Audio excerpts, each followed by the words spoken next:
देखिए, अब ना नरेंद्र मोदी का क्रेज़ बचा है, ना अमित शाह का बचा है।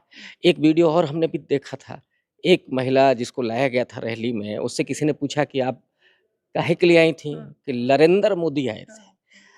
तो कहा कि आपको नहीं मालूम था? कहा कि मालूम होता तो आएबो ना करते। तो ये नरेंद्र मोदी की अब हैसियत रह गई है कि अच्छा। इस देश के लोग नरेंद्र मोदी को देखना तक नहीं चाहते।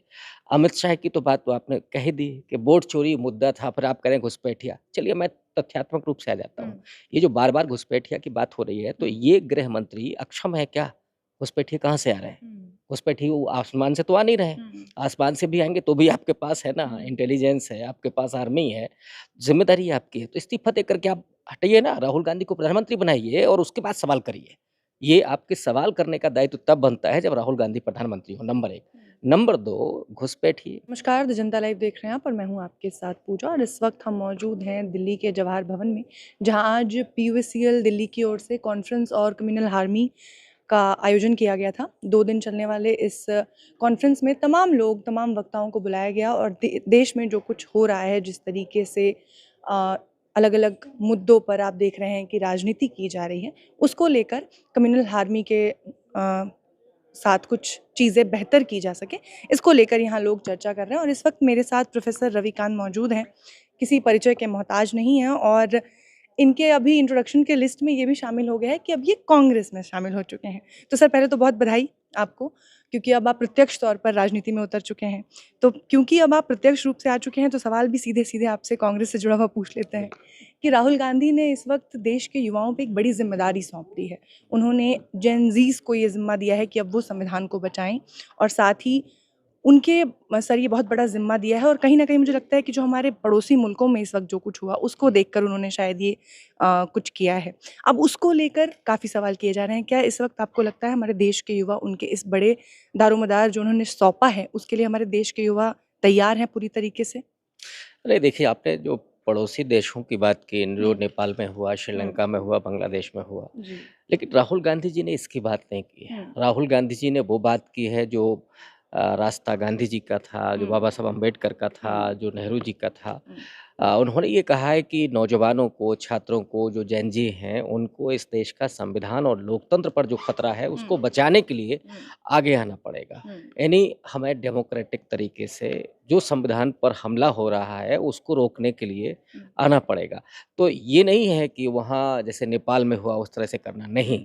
इस देश में जेन ज़ी की अगर संख्या देखें तो 37 करोड़ से ज़्यादा है, हुँ, जिन्हें रोज़गार चाहिए, जिन्हें हुँ, रोटी चाहिए, हुँ, जिन्हें एजुकेशन चाहिए, जिन्हें अपना अच्छा भविष्य चाहिए और आज पेपर लीक हो रहे हैं, आज उनकी एजुकेशन छीनी जा रही है, सपने उनके छीने जा रहे हैं, तो वो नौजवान क्या करें? हुँ, और राहुल गांधी जी ने खास करके भारत जोड़ो यात्रा के बाद जो इस देश में नौजवानों को हुँ, अपनी तरफ आकर्षित किया है, उनके मुद्दों पर लगातार मुखर होकर के और निडर होकर के। सबसे बड़ी हुँ, बात ये है कि राहुल गांधी जी का आप मिलना देखिए, एक तरफ वो प्रधानमंत्री हैं जो 8 करोड़ की गाड़ियों से चलते हैं और जो सिक्योरिटी होती है, वहाँ कोई सामान्य व्यक्ति भी नहीं भटक सकता। लेकिन राहुल गांधी जी चाहे बच्चे हों, नौजवान हों, बुज़ुर्ग हों, उन हुँ, सब के साथ जिस तरह से वो मिल रहे हैं वही नेता, वही व्यक्ति इस देश में वो आंदोलन खड़ा कर सकता है। हुँ, और राहुल गांधी जी ने जो पिछले 3-4 सालों से जो किया है हुँ, उसने नौजवानों में ख़ास करके उनके प्रति एक जो भाव पैदा किया है, एक विश्वास जो पैदा किया है, जो राजनीति के प्रति दरक गया था। हुँ, और मैं समझता हूँ कि राजनीति के प्रति एक विश्वास पैदा करना और लोगों के बेहतरी का विश्वास पैदा करना, ये राहुल गांधी ने किया है और इसीलिए उन्होंने नौजवानों का आह्वान किया है कि ये लोकतंत्र बचाने की ज़िम्मेदारी सिर्फ़ मेरी थोड़ी है, हुँ, ये किसी पार्टी की थोड़ी है। हुँ, ये ज़िम्मेदारी तो उन लोगों की भी है, जो इस देश के नागरिक हैं या जो नागरिक होने जा रहे हैं, जो मत देने की उम्र में जा रहे हैं, उनकी ये ज़िम्मेदारी है, सामूहिक ज़िम्मेदारी है इस देश की। जैसे गांधी जी ने इस देश के आंदोलन को जन आंदोलन बनाया था, वैसे ही राहुल गांधी जी संविधान बचाने की लड़ाई को, हुँ। लोकतंत्र को बनाए रखने की लड़ाई को जन आंदोलन में तब्दील करने की कोशिश कर रहे हैं। ये कोशिश तो बीजेपी की ओर से भी हो रही है। अब आप देखिए कि प्रधानमंत्री के बचपन पर बनी एक पिक्चर को बाकायदा स्कूलों में दिखाया जाएगा। 2 अक्टूबर तक उसकी प्रदर्शनी लगाई जाएगी, जिससे बच्चे ये रिलेट कर पाएँ कि हमें कैसा बनना है, हमारा आदर्श कौन होगा। तो आप ये उनसे उम्मीद कर रहे हैं कि युवाओं को क्या करना चाहिए, दूसरी ओर वो युवाओं को क्या करना है, ये बता रहे हैं बाकायदा। नहीं, वो क्या उस फ़िल्म में ये भी होगा कि मैंने 30 साल तक भीख माँग कर खाया, उसमें ये भी होगा कि मैं सिर्फ़ च अब इसके चौथी लिए तक आपको पढ़ा। फ़िल्म देखनी नहीं, नहीं, पड़ेगी। तो फ़िल्म तो दे इस देश के हाँ, लोग देखेंगे ना, बिल्कुल, तो हाँ। उसमें ये होगा कि नहीं होगा? उसमें होगा कि ये मगरमच्छ बचपन में पकड़ मगरमच्छ पकड़ रहे हाँ, थे, फिर अचानक राजनीति में अवतार लेकर के फिर नॉन बायोलॉजिकल हो गए अच्छा। और उसके बाद प्रधानमंत्री बन गए, तो विश्वगुरु बन गए, हुँ, तमाम लोगों के गले पड़ जाते हैं, यही सब होगा फ़िल्म में। इससे देश नहीं बनता है, देश बनता है इस देश के नागरिकों से हुँ, और उन मुद्दों पर रोज़गार क्यों नहीं मिल रहा है, ये सवाल कौन करेगा? ये इसका जवाब कौन देगा? 2 करोड़ रोज़गार का आपने वादा किया था, क्या वो पूरा हुआ? किसानों को 2022 में आमदनी दोगुनी करने का आपने वादा किया था, क्या वो हुआ? इस देश में जिस तरह की अराजकता है, जो भ्रष्टाचार है, हद दर्जे का भ्रष्टाचार है, उस पर आपने क्या किया? अभी आप ट्रंप ने 1 बार नहीं, 40 बार ये कहा कि हमने सीज़ फायर कराया, कहाँ गया आपका नेशनलिज़्म? हुँ, कहाँ गई आप आपकी वो आरएसएस जो कहता था ना कि 6 महीने में सेना तैयार होगी, हम तो 6 दिन में तैयार हो जाएँगे। वो क्यों नहीं पहुँचे वहाँ पे? ये जो ढकोसला चल रहा है और इस देश के नौजवानों को, बच्चों को जिस तरह से मोदी जी का जो क्रेज़ खत्म हुआ है, वो फिर से वापस लाने की जो कोशिश हो रही है, मुझे लगता है वो गुब्बारा फूट चुका है। अच्छा। राहुल गांधी जी भी इस बात को कह चुके हैं कि हुँ, मैंने बात करके देखा है, कुछ नहीं है उसमें। हुँ, अब ये जो कॉर्पोरेट मीडिया ने चढ़ाया था, तो कॉर्पोरेट में तो पहुँच गए अडानी साहब, तो दुनिया के दूसरे नंबर के अरबपति हो गए थे। तो अब मोदी जी को जो मिलना था, वो मिल चुका है। हुँ, इस देश के लोगों से जो छीनना था, वो उन्होंने छीना। हुँ, जिसको देना था, वो दिया। हुँ। लेकिन अब इस देश के लोग सड़क पर आकर के अपने हक और अधिकार लेंगे और अगर ऐसे नहीं मिलेगा, तो छीन कर के लेंगे।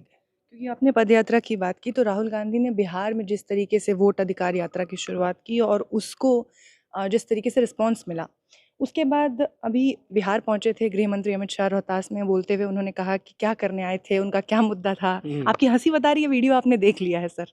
तो उस वीडियो में उनकी जनता उनसे कह रही है कि मामला जो था वोट चोरी का था, लेकिन गृह मंत्री ये कह रहे हैं कि नहीं, मामला था घुसपैठिए जो बांग्लादेशी घुसपैठिए हैं हुँ, उनको बचाना। हुँ।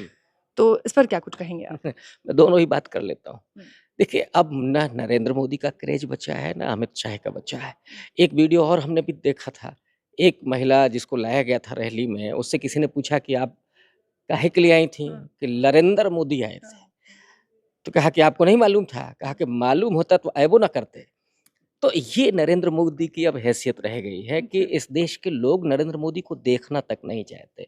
अमित शाह की तो बात तो आपने कह ही दी कि वोट चोरी मुद्दा था, फिर आप करें घुसपैठिया। चलिए मैं तथ्यात्मक रूप से आ जाता हुँ, हूँ।